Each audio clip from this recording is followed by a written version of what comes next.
The boardroom was in chaos. The deal that would decide a billion-dollar merger was collapsing, all because no one could understand the furious foreign clients. The CEO, once so confident, sat frozen, watching everything slip away. Just an hour earlier, she had mocked her black driver, laughing at his accent, dismissing him as just the help. But now, the same man she humiliated stood silently at the back of the room, until he spoke, in perfect, fluent French, then German, then Mandarin. Every word he uttered pulled the deal back from disaster, and every eye turned toward him. Earlier that morning, the CEO, Victoria Langford, had swept out of her glass-walled office like she owned the city. Because in a way she did. Her company, Langford Global Holdings, was on the brink of securing the largest international deal in its history, a partnership that could push her into the ranks of the world's most powerful women. She didn't even look at the driver waiting by the curb. His name tag read David Carter, but she never bothered to learn it. To her, he was just another uniform, another forgettable face who opened doors and stayed quiet. When he greeted her with a polite, "Good morning, ma'am," she rolled her eyes and muttered, "Just drive." As they sped toward the downtown hotel for the negotiation, David drove in calm silence. He noticed her nervous glances at her phone, the deep breath she took before every call. Behind that polished exterior, Victoria's empire was teetering. One misstep, one failed deal, and everything she'd built would crumble. But her arrogance blinded her. When David tried to warn her about a translation issue he overheard on the client call, she snapped, "You think I need advice from a driver?" The words stung, but David stayed silent, his eyes steady in the rearview mirror.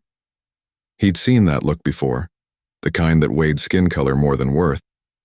Yet what Victoria didn't know was that David wasn't just a driver. He was a former diplomat's son, fluent in 9 languages, who'd once worked in international relations before life's storms forced him onto a different road. And fate was steering them both toward a reckoning neither expected. The hotel ballroom shimmered with gold and glass, the kind of place where money spoke louder than morality. Victoria stepped in with her team, her heels clicking like a countdown to triumph. Around the long mahogany table sat a delegation of foreign investors from Europe, Asia, and the Middle East. Cameras flashed, reporters whispered. This was supposed to be her crowning moment. But from the very beginning, cracks began to show. The investor's translator stumbled, missing critical nuances. Phrases twisted, tempers flared, and Victoria's carefully rehearsed confidence began to slip. Victoria's assistant leaned in. "Ma'am, they're misinterpreting the contract terms." She waved her off. "Then fix it." But it wasn't that simple.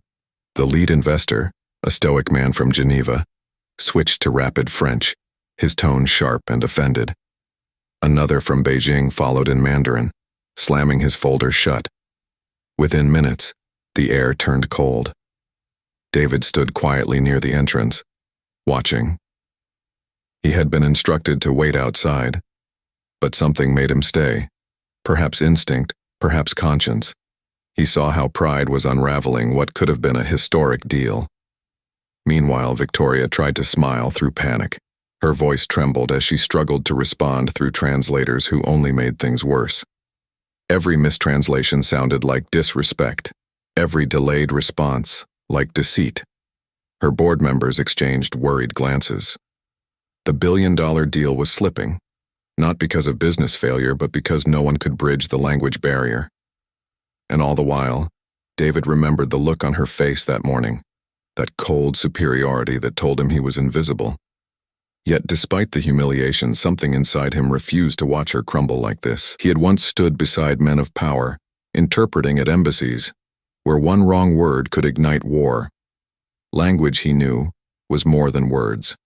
It was trust. It was connection. And right now, there was none in that room. He took a quiet breath, stepped forward, and spoke, softly but with precision, repeating the investor's last sentence in flawless French. Heads turned instantly. The foreign delegation froze. Then he continued, switching effortlessly into Mandarin to explain the misunderstanding. His voice was calm, respectful, and exact. For the first time all day, silence filled the room, not from confusion, but awe. Victoria's jaw dropped. Cameras that had been fixed on her now turned toward the man in the driver's uniform. Reporters whispered, assistants gasped, and the investors leaned forward, their anger softening into surprise, even admiration. David stood straight, unflinching, as he clarified each point, language by language, restoring the trust that had nearly been destroyed. In just minutes, the chaos turned into conversation again. And as the meeting steadied, one thought pulsed through Victoria's mind. The man she had mocked was now saving everything she had ever worked for. The room transformed before Victoria's eyes. Moments ago, it had been a battlefield of confusion. Now, it was symphony. David's words flowed effortlessly between languages, weaving understanding where there had been chaos. He didn't just translate. He connected hearts. He softened the offended, reassured the doubtful, and reignited the deal that had been moments from collapse. The lead investor from Geneva smiled for the first time that day. Finally, someone who understands.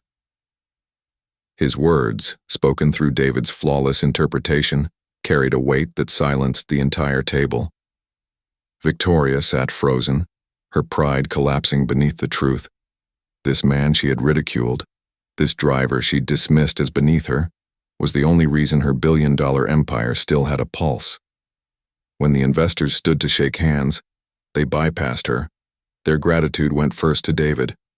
One after another, they thanked him, in their native tongues, and he replied with ease in each one. Cameras caught every moment, every smile, every nod of respect. Victoria's throat tightened.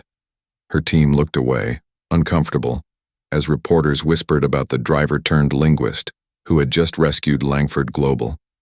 She tried to stand beside him for the final photo, but the irony hung too heavy between them. In that flash of camera light, she saw the truth reflected back. Power doesn't always wear a suit. When the meeting ended, David quietly handed her a folder containing the finalized agreement. "Everything's settled," he said gently. There was no bitterness in his tone, no triumph, just quiet dignity. She couldn't meet his eyes. For the first time she felt small, not because of his presence, but because of her own blindness.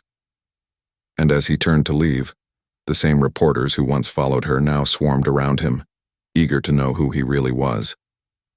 Victoria watched as the doors closed behind him, taking with them the sound of her arrogance shattering. Days later, the headlines still echoed. Black driver saves CEO's 1B deal after translators fail.